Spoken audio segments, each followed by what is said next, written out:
Здравствуйте, уважаемые телезрители! Вы смотрите программу «Мордовский блок новостей» или второе название «Эхо Мордовии». Новости из жизни нашей республики за апрель-май будут комментировать Наталья Викторовна Романчева, соучредитель и председатель Мордовского поисково-спасательного отряда «Поиск-13 регион», и Антон Валерьевич Лебедев, вузовский преподаватель, кандидат культурологии, член Российского союза переводчиков. Первая новость такая, но перед ней напомню, что Петр Николаевич Тултаев в интервью от 2 февраля телеканалу «Прообраз» придумал замечательный девиз: «Пока мы будем безучастными, мало что изменится». Вот мы им руководствуемся.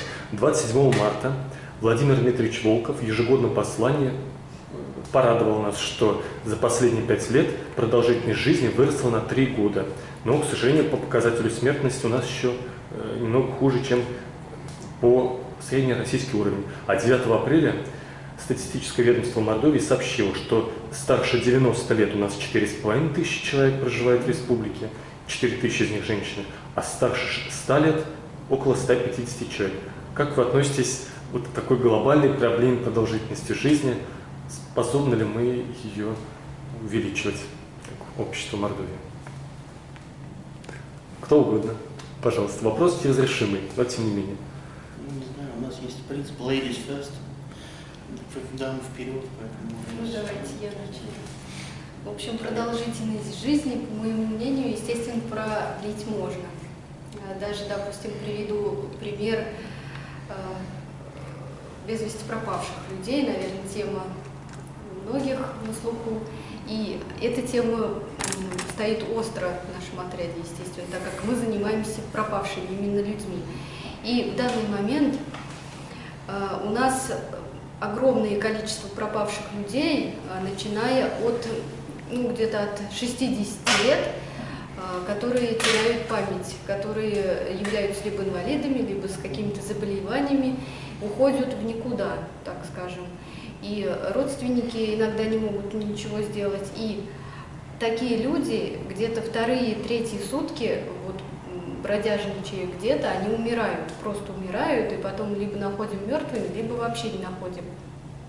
То есть, естественно, допустим, в таких случаях либо родственники должны внимание больше уделять своим старым старикам, родственникам, и мы должны участие принимать вообще в первые дни, но нам, к сожалению, сообщают только на второй, на 5-й день иногда об исчезновении человека. Тем самым, естественно, доживать свой век, так скажем, у стариков. В общем, эта проблема, когда они могут умереть, допустим, дома, либо продлить свою жизнь, пусть плюсом на 2-5 лет, когда они умирают, допустим, раньше. В общем-то, это все в наших силах, в принципе, сделать так, чтобы старики доживали свой век в своих семьях, в своих домах. Да, проблема, конечно, сложная, она стоит не только перед нашей нашей страной, она стоит вообще перед многими странами, причем парадокс, знаете, в чем заключается, что есть страны, которые весьма благополучными считаются, и при этом там рождаемость очень низкая и снижается, так сказать, увеличится, наоборот, уровень смертности.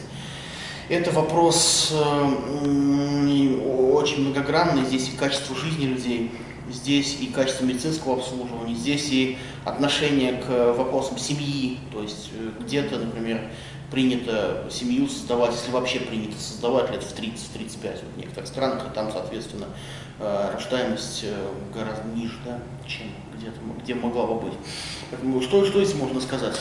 Я вижу, что здесь, наверное, люди старшего возраста живут счастливо, когда у них семья, да, и в семье все хорошо, когда есть те, кто о них заботится и так далее. Если нет таких людей, то должны, значит, на себя взять социальные службы какие-то, либо волонтеры, которые должны помогать этим людям жить и так далее. Я очень удивился, я когда был в Калифорнии, мы общались с моим другом Дэвидом, и мы с ним едем мимо каких-то таких красивых домиков с пальмами, он мне говорит, это assisted living houses. То есть дома, то есть это наш аналог домов, их аналог, вернее, домов престарелых, но он такой, это частное, не государственное, куда они отчисляют в течение своей жизни определенные деньги, и, соответственно, там у них какая-то сумма накапливается, и потом они там живут. То есть, возможно, какой-то такой вариант. У нас, в нашей культуре, вообще сдавать в дома престарелых считается чем-то позорным, потому что, как бы отдаешь, оставляешь людей, да, и условия часто не очень хорошие, да, а там это считается, что, может быть, так и надо. Да, то есть здесь должны и социальные службы тоже работать. Я не говорю, что кого-то сдавать надо в дома престарелых, но просто сам факт, что социальные службы должны работать, и тогда действительно это будет увеличиваться его стажитие, да, и, соответственно, и рождаемость тоже. Люди будут понимать, что о них заботятся с малых лет и до конца жизни. И вот еще несколько факторов, влияющих на продолжительность жизни, обсудим. 19 апреля в Общественной палате Мордовии прошли слушания по созданию лесопаркового зеленого пояса вокруг Саранска. Выяснилось, что нормативы Всемирной организации здравоохранения по растительности у нас выполняются в Саранске. Городская в 2 раза выше нормы, пригородная в 3 раза выше нормы. И экологи предлагают пригородные леса Саранска соединить аллеями с жилыми районами Саранска. И вот у нас что 30 мая произошло. Лосенок прибежал из пригородного леса, покупался в водоеме около стадиона «Старт» и снова убежал в свой пригородный лес. Как вы вот эту идею? К лосенку относимся хорошо. К лосенку мы все хорошо. А вот эти аллеи в центр города проникают из пригородных лесов. Как вам эта идея? Ваша очередь, Антон. Моя очередь, я только что закончил. Я не знаю, я как-то, знаете, я к этому двояко отношусь к таким вещам. С одной стороны, наверное, там все это хорошо, когда лес там, и так далее. С другой стороны, я считаю, что всему, наверное, свое место, потому что если слишком много растительности, слишком много всего, то, соответственно, животные, соответственно, леса – это такая территория, которая, знаете, человек, он начнет ее, скажем так, может быть, какие-то леса следует оставить нетронутыми, да, чтобы там лучше росло. В каких-то лесах заведутся животные, и мы потом же сами, к нам не только лоси прибегут, а кто-нибудь еще прибежит, да, и даже кого-нибудь покусают. Поэтому дело такое. Страна у нас, конечно, мой край, мой зеленых лесов, как поется, да, в песне, но во всем нужна мера. Наверное, нужны лесопарковые зоны, новые, интересные. Вообще нужна инфраструктура какая-то хорошая, где могли бы люди отдыхать. И где могли бы они отдыхать дешево и как-то культурно. Наталья Викторовна. Поддерживаю. Во всем должна быть мера, конечно. И вот в добавление тоже новость такая, что у нас 5 апреля Роспотребнадзор опубликовал сведения, что за первый квартал вот как раз животные укусили, и эти люди обратились в медучреждение, 311 человек в Мордовии, из них 76 в полицию, но административные дела не заводились, так как легкий вред здоровью. А 30 мая Роспотребнадзор сообщил, что за 5 месяцев клещи покусали 177, как минимум, человек, 82 ребенка. 3 укушенных заражены клещевым боррелиозом, может приводить к инвалидности. В прошлом году в 2 раза меньше, почти по всем вот этим укусам. Вот это реально опасность, она как-то можно ее уменьшить? Или это природное явление, и ничего с этим не поделаешь?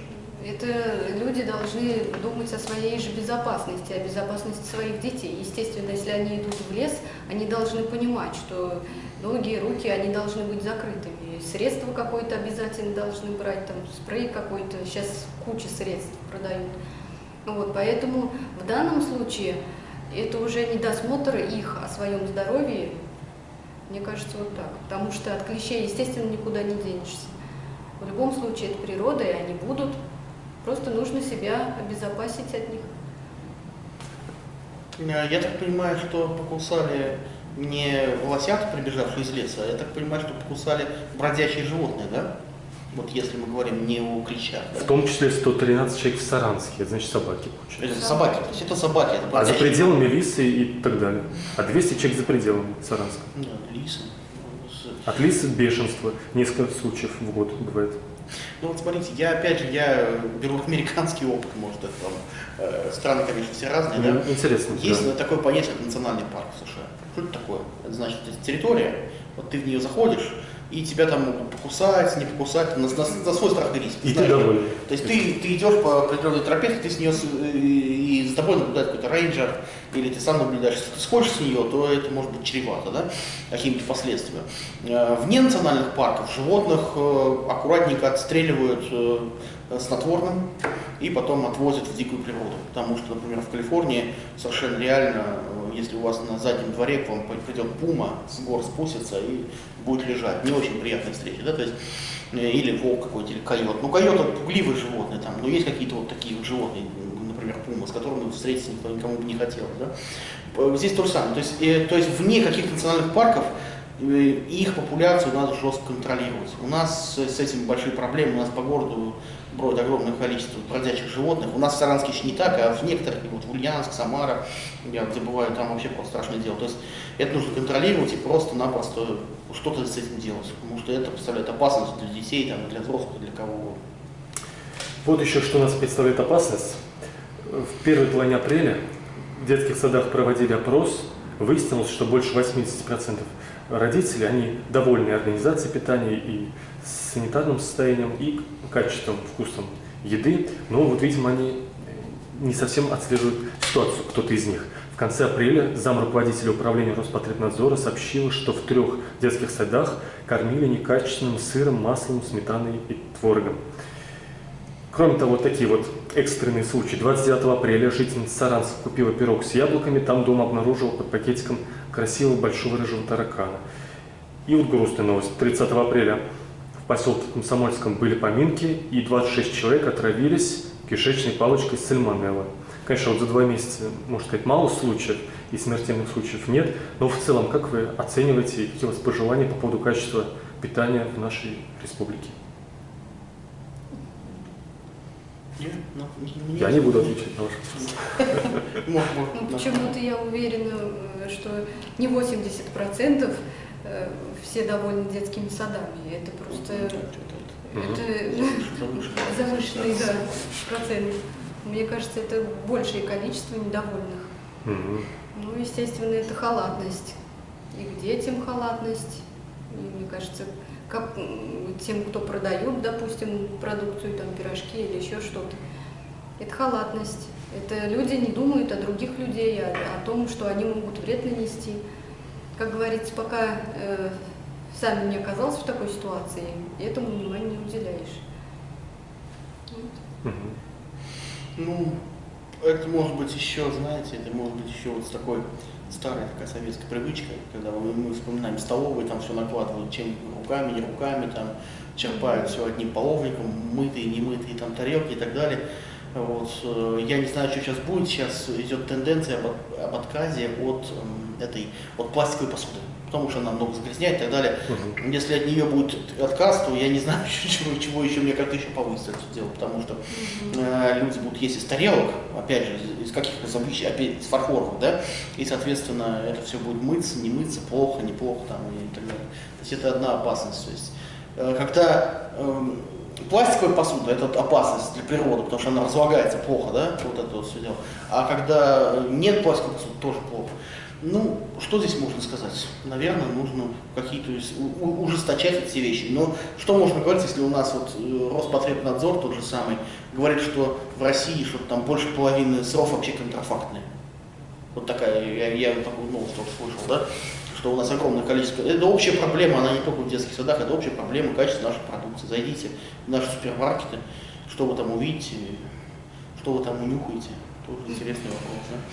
Вот мы недавно унюхали этот запах умершей рыбы, которая, к сожалению, в Саранке всплыла. А до этого еще 27 мая в социальных сетях появилось видео, где чуть ли не тонны рыбы выбросились из пруда рядом с комбинатом Тепличное, и вроде бы на следующий день после полива химикатами. Кроме того, Рузаевский районный суд 24 мая оштрафовал руководителя водопроводного предприятия за нарушение качества воды. И вот 28 мая активисты организации «Открытая Россия» подали жалобу в город-администрацию на ржавую воду. Администрация ответила, что мы берем на контроль, и у них есть проект «Чистая вода». Как теперь вы качество воды у нас в республике оцениваете? Тоже, конечно, это экстренный случай. Какие Качество пожелания? воды это ужасно, мне кажется, по городу. Это мыться невозможно, не то что пить. Потому что это, мне кажется, в других странах даже вот чистая вода с Веду, и то она проверяется. А у нас даже невыносимо желтые, ржавые. Это вообще как людям жить, я вообще не понимаю. У нас складывается такой парадокс. У нас вот в институте течет артезианская вода по ржавым трубам. Только не шепчем, погромче. Да, Нас и зрители у нас слушают. течет артезианская вода по ржавым трубам. То есть здесь проблема не только в воде, здесь проблема в коммуникации, да, в средствах доставки, то есть в очистке. То есть у нас вообще с этим беда. У нас жилищный фонд очень ветхий вообще в принципе. И складывается такой вот, я вот вам так расскажу, это реальный случай, который вот был, о котором я знаю, да, что дом 96-го года постройки, в нем все новые трубы куда-то продали на сторону, да, и поставили ржавые старые. В результате дом 96-го года постройки, то есть сравнительно новый панельный дом, и в результате мы имеем, что там и вода будет, и там и палочка, и не палочка, там что угодно будет в этих. Что тут удивляться? Это общее состояние нашего жилищного фонда, нашей вообще культуры. Да, а потом удивляются, откуда раковых больных, Да. число большой процент увеличился, и все такое, и дети больные. Конечно, и во всей России это такая проблема, чтобы уж не совсем мы расстроили тех, кто отвечает на Саранске за ЖКХ. Но вот тогда перейду к новости. У нас 6 лет за жилищно-коммунальное хозяйство Саранска, получается, в том числе и состояние города, внешний вид, и электроснабжение, газоснабжение, и другое обслуживание домов. У нас 6 лет за это отвечал первый замглавы Алексей Владимирович Егорычев. А теперь 22 апреля был назначен новый первый зам Игорь Николаевич Бутякин. Давайте в целом подведем итоги 6-летнего, кто жил 6 лет, вообще состояние ЖКХ в целом, не только водоснабжение, и дадим пожелания новому, ответственному. Да. Мы как будто тут комиссия экспертов сидим. Давайте я прокомментирую работу Егорычева, наверное. Ага. Я была у него на приеме, и я не знаю до этого, что он делал, и работу, как бы я не вникала в его работу, но была последней, наверное, перед отставкой уже на приеме. И, в общем, ситуация такая. При обращении на личном приеме мне Егорычев обещал все, что я попросила, в общем, то, что касаемо без вести пропавших людей. Все, даже сказала слова Егорычева, первого заместителя. Вот. В результате через неделю где-то мне пришел официальный ответ от администрации, от имени его, что везде отказано мне. И как на это реагировать, я не знаю. Сейчас пришел новый зам, в результате на прием меня к этому заму опять не приняли. Видимо, решили, что вопросы все со мной решены. Ну, в общем, я надеюсь, я пробьюсь, посмотрим, как будет реагировать у нас новый представитель власти. Ну, наверное, должен сказать спасибо за такую настойчивость, да, что человек ради общественных целей вот, появляется. Я знаю свою работу, мне хочется добиться то, что я делаю, чтобы было на высшем уровне. Так, за пожелание новому ответственному за ЖКХ еще у нас Антон Валерьевич. Я не знаю, что пожелать. В принципе, Держать слово. да, держать слово и, наверное, общаться Да. с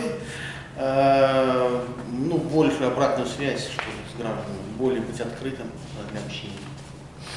Вот. Ну и, конечно, понятно, что все проблемы там не решишь сразу же ЖКХ, это вообще очень тяжело. Тут разные моменты, но в каком состоянии у нас, конечно, все. Хотелось бы лучше. У нас вот что. У нас Петр Николаевич Тултаев в рейтингах, национальный рейтинг мэров, который проводится общероссийский, уже несколько лет, почти всегда входит в десятку, ну, иногда вот сейчас 11 за апрель-май, 11 место. А, к сожалению, 3 мая жители 24 городов Саранска, России, опрашивали. И вот жители Саранска свое оценивают финансовое положение как самое бедное из 24 городов России. Не знаю, по какому принципу эти 24 города выбрали. В общем, грустят наши горожане, но 29 мая, чтобы они не грустили, депутаты Саранска приняли решение о том, чтобы создать в городе пресс-службу, чтобы она пиарила и улучшала настроение горожан. Как вы это оцениваете? Можно ли вот с помощью таких затрат лишних, видимо, деньги лишние появились, поэтому нужно пиарщика нанять, чтобы улучшалось у людей настроение? Я не знаю, нет, пиарщик в любом случае нужен. Пиар — это public relations, связь с общественностью, то есть это хорошее слово. У нас так, в нашем российском понимании, пиар — это когда я кому-то впариваю какой-то товар какой-то, или там я когда просто какой-то саморекламой занимаюсь. Но тут деле... будет впаривать или больше будет разъяснять и открытость? Я думаю, и то, и другое, наверное, сразу. Что тут можно сказать? У нас народ интересный, у нас зарплаты меньше, а спросишь, довольны все. Потом, или это, знаете, я даже вот не знаю, или это соцопросы, что-то там, какие-то они действия, манипуляции делают с соцопросами, или у нас народ действительно такой, его спрашивают, все устраивает, вот за глаза ругают там всех, кого угодно, спрашивают людей, то нормально все, слава богу, так хорошо. Причем город у нас тоже, у нас действительно достаточно бедный регион, он дотационный там и так далее, а красивее большей части городов, в которых я был. То есть вот как вот так. Вот Саранск — это город таких контрастов, город таких парадоксов. Ну, что тут можно сказать? Не знаю, я не знаю почему. Может быть, действительно любят. Ведь вы понимаете, люди-то они смотрят реалистично на все эти вещи. Они понимают, что Саранск, он резко там, Мордовия, она резко не станет какой-то такой золотой женой страны, что бац, здесь начнется что-то. Бум какой-то экономический, да. Может быть, они думают, что думают по принципу, что этот хоть что-то делает, да, а другой вообще там ничего не будет делать. Что вот этот вот как-то что-то говорит и что-то как-то здесь какие-то происходят события, а другой там, предположим, не делал в одном месте. Может быть, по такому принципу у нас думают граждане, когда оценивают мэров, руководителей регионов, там, власть федеральной, наверное, так. Ну, наверное, соглашусь со всеми жителями Мордовии, что у нас доходы, естественно, маленькие. И все-таки уверена почему-то, что в этом сами жители в большинстве случаев сами виноваты. Так как у нас привыкли жаловаться. У нас вот 15 тысяч зарплаты, а они жалуются. Вот у меня 15 тысяч. А человек этот не может подойти к руководителю и сказать: да, я что-то там возьму дополнительную работу, да, я буду делать, да, я буду, или сменю работу, раз не получается. Он привык к, я не знаю, он не может из зоны комфорта выйти, человек. Мобильность, это того, кто может сильно. Ну, вот, наверное. В конце апреля появилась информация, что скоро снесут Киномакс Победы, который на проспекте Ленина. С осени уже не показывают кинофильмы. Какие у вас воспоминания с этим кинотеатром? Жалко ли вам, что его снесут? Нужны ли вообще вот эти кинотеатры, или это, как сказать, развлечение 20 века? Не молчите так. Ну, наверное. Нужны, мне кажется. В любом случае как-то развлекать детей нужно, подросткам там ходить на свидание. Кинотеатры нужны, Победу. Не знаю, раньше мне, когда еще учились, я раз только была в этом кинотеатре, мне казалось, там большой стоимость билета, и, в общем-то, особо ничего у меня не связывает, например, с ним. Ну, я в детском возрасте там был пару раз, мы там с двоюродным братом, по-моему, были. Мне казалось это место таким интересным, таким необычным. Ну, там ничего не было у нас в наше время, там каких-то, я не знаю, 4D, 3D, там 5D. Сейчас просто, я думаю, знаете, с чем это связано? Сейчас просто кинотеатр, это воспринимается не как нечто отдельное, а как часть большого торгового комплекса. То есть кинотеатр делается в больших торговых комплексах, где выгодно туда заманить людей, которые просто пришли. Вы знаете, такой комплекс, сейчас такое место, где куда люди просто ходят, смотрят что-то там, и иногда там заходят и кино заодно посмотрят. Да? То есть, может быть, это нерентабельно держать отдельный кинотеатр, вот такой вот, и там уже, может быть, более рентабельно другой там построить. Я не знаю, с точки зрения бизнеса я не могу сказать, может быть, это объяснимо. Так жалко, конечно.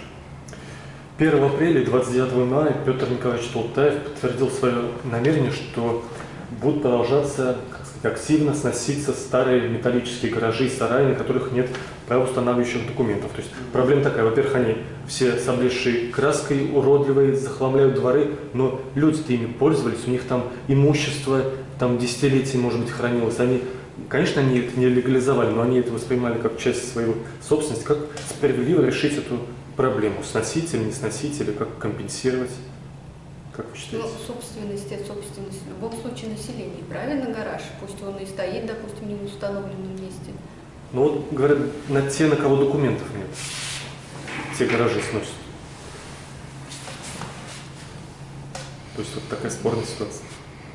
Она, знаете, вот в Крыму такая ситуация. Тоже вот понастроили всяких самовольных построек по побережью. Что с ними делать? С одной стороны, там какие-то люди ведут какой-то бизнес, да, что-то там делают, какая-то палатка там. С другой стороны, она никому не принадлежит. То есть, что здесь делать? Я не знаю. Наверное, придется рано или поздно сносить, а что делать? Обижать их владельцев. Ну, обижать, значит, что-то построить на месте, какую-то замену. Может быть, сказать, что мы снесем, мы вынуждены это сделать, но зато мы построим вам стоянку пошире. Ну, либо компенсировать. Компенсировать как-то, да. В любом случае. Потому что к этому все равно все идет. Город не может находиться в таком положении, что в нем огромное количество построек, они не могут быть вечными, да? Даже в любом случае обновляться все не должно. Даже в Москве там сейчас идет огромный спор по поводу сносов зданий, которые являются историческими, а там есть большое количество исторических зданий. Какие-то здания действительно только сносить, но невозможно, иначе никак. Да, сложные проблемы, сложное решение. Вот еще одна сложная проблема, что в местных поселениях, в том числе в Мордовии, бывает не хватает средств на какие-то вообще элементарные вещи, как ремонт водопровода, ремонт памятника воинам войны, приобретение детских площадок, благоустройство, расширение кладбищ. И вот уже во многих регионах России такая практика вводится, как референдумы местные. Осенью прошлого года в Большеберезняковском районе прошли такие референдумы, в Краснослободском и в Рузаевском в апреле прошли.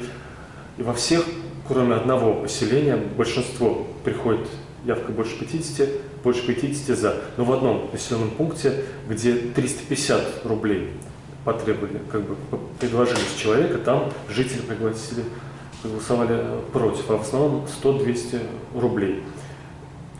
Вот в некоторых селах фельдшерско-акушерский пункт глава поселения предлагает ремонтировать за свой счет. Пешеходный мост в Рамаданском районе за свой счет. Как вот вы относитесь к этому мягкому перекладыванию государственных расходов на жителей? Или, в принципе... Это за референдум они платят 100-200 рублей? Да? Нет, на референдуме за то, что мы согласны, что до конца года с нас взыщут дополнительную сумму на решение вот таких-то проблем. Или кладбище, или ремонт дороги, или детская площадка. Такой дополнительный налог. Они дают согласие. За, против, стоит, не стоит, как считаете? Или если согласны? А само население все это делать будет? Или... Будет делать, наверное, аппарат государственный, но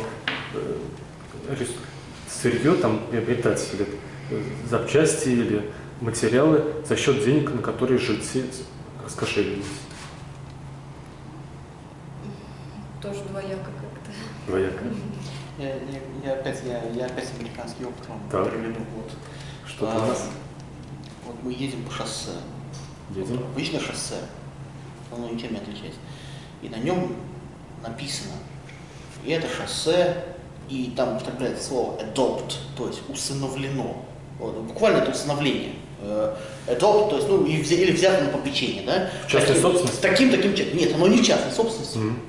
Вот. Это значит, что определенные люди, или группа людей, или, может быть, бизнесмен какой-то побогаче, он вот за этим участком дороги присматривает, он вкладывает какую-то небольшую копеечку туда, куда надо, да, вкладывать в городской бюджет. И он может иметь за это, у него в чем-то ниже налоги становятся. У него есть возможность там разместить какую-то рекламу небольшую. То есть вот я думаю, что в принципе у нас тоже к этому идет, потому что на самом деле жители должны как-то участвовать.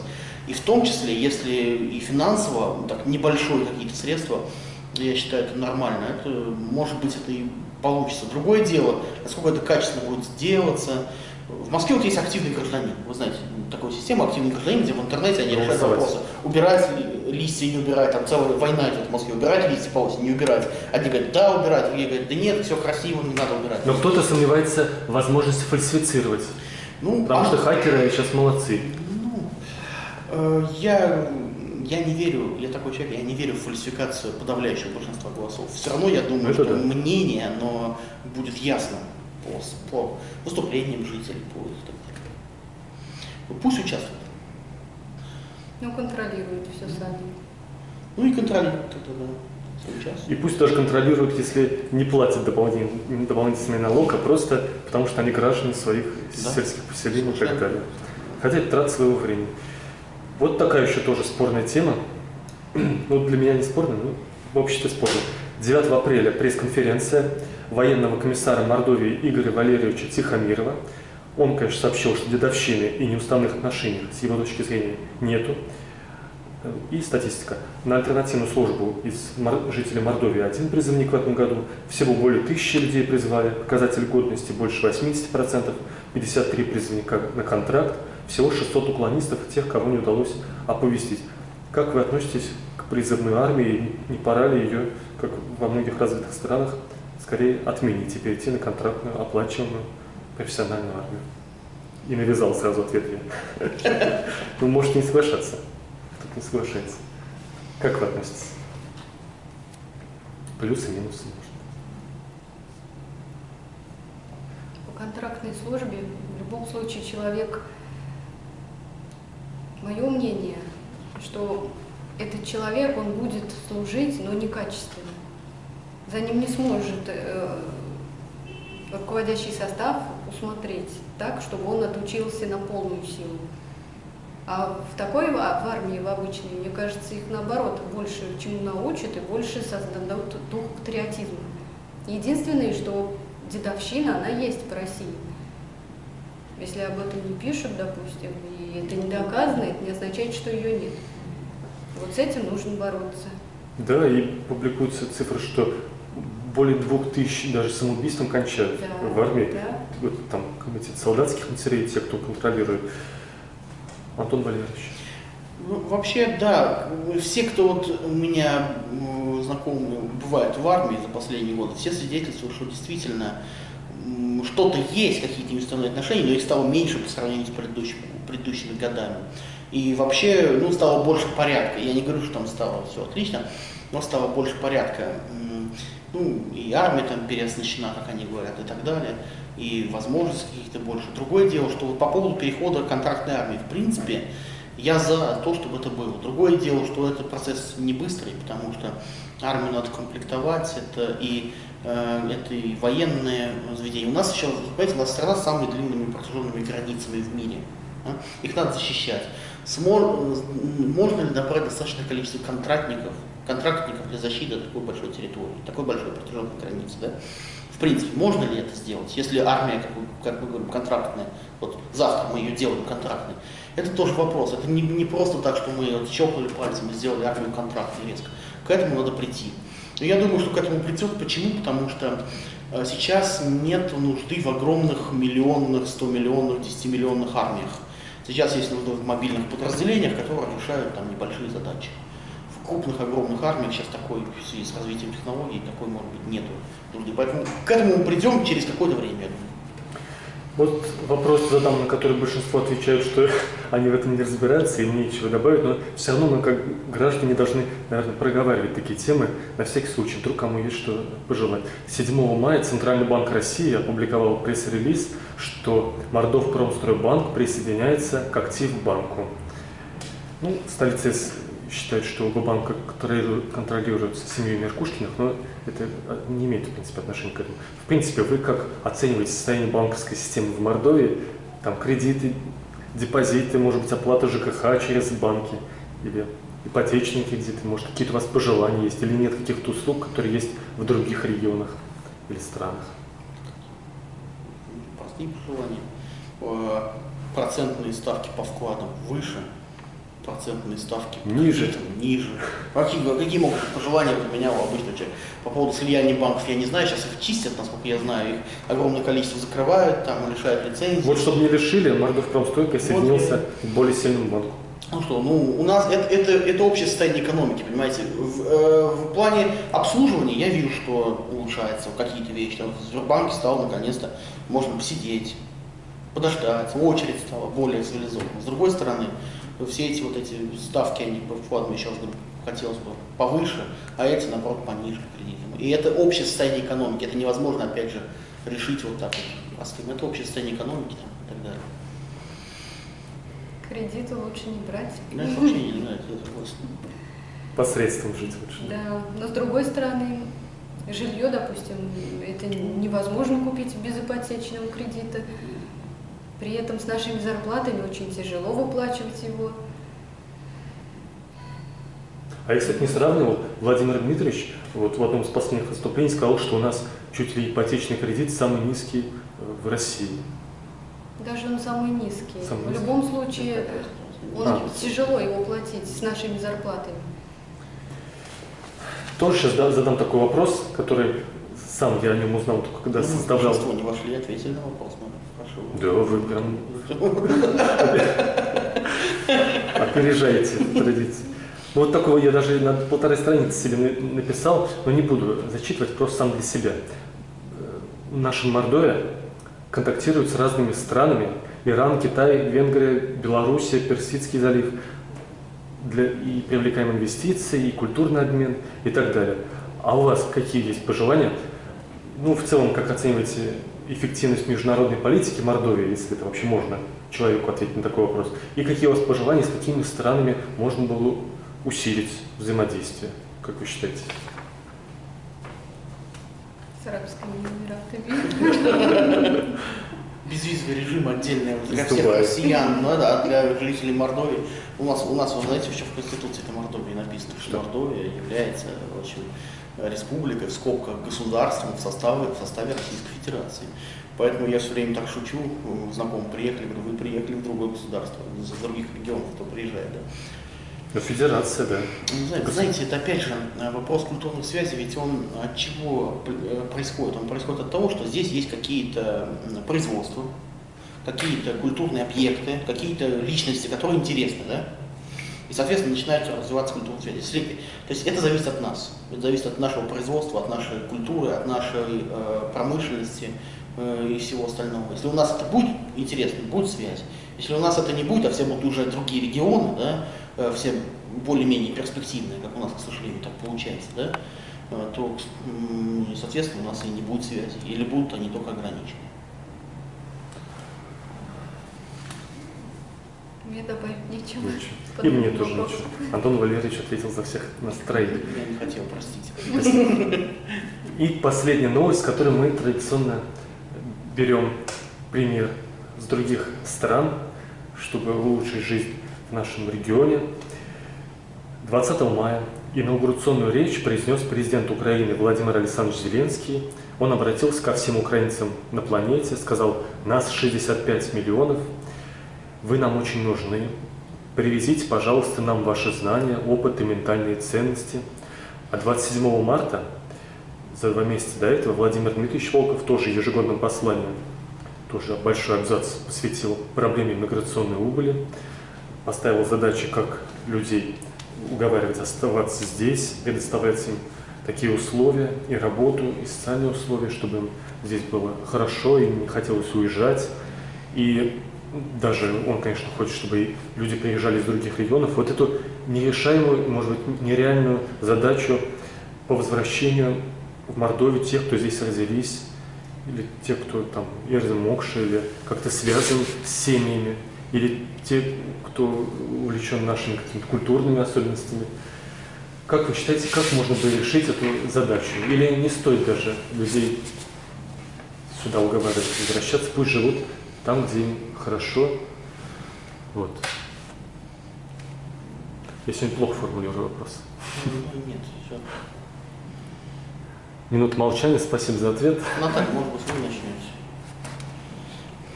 Ну, возвращать людей, конечно, нужно. в любом случае, потому что, мне кажется, большой процент, который работает в Москве, а семьи находятся здесь, потому что платить ту же самую ипотеку нечем. И, естественно, это когда дети маленькие еще в семье, и они не видят папу. И мне кажется, потом уже из этого начинается вытекание проблем. Но я не знаю, как республика сможет решить этот вопрос, если только ипотеку как-то погасить за счет бюджетных денег. Тогда у нас еще 15 микрорайонов вырастут, все будут брать ипотечные кредиты. Так они и так все квартиры, мне кажется, полупустые стоят. В любом случае. Ну, понимаете, люди, к большому сожалению, наверное, едут туда, где теплее, где более привлекательно, да, то есть рыба ищет где глубже, да, человек где лучше.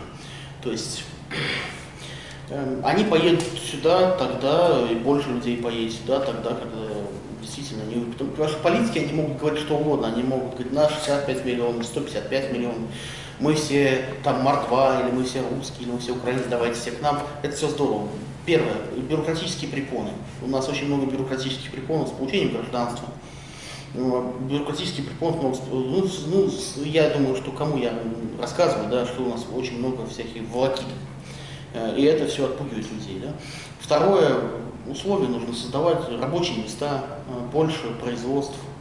И тогда больше развития для малого бизнеса, потому что у меня знакомые вот малый бизнес продают, а бизнес очень хороший, потому что созданы такие условия, что просто невыносимо. В Саранске, да? В Саранске, что просто, как говорится, легче каким-нибудь интернет-трейдингом на каких-нибудь акциях заняться, там, какой-то, знаете, прям, грубо говоря, скажу, шабашкой какой-то заняться, то есть, чем открывать серьезные какие-то предприятия, уж не говоря там о чем-то более серьезном.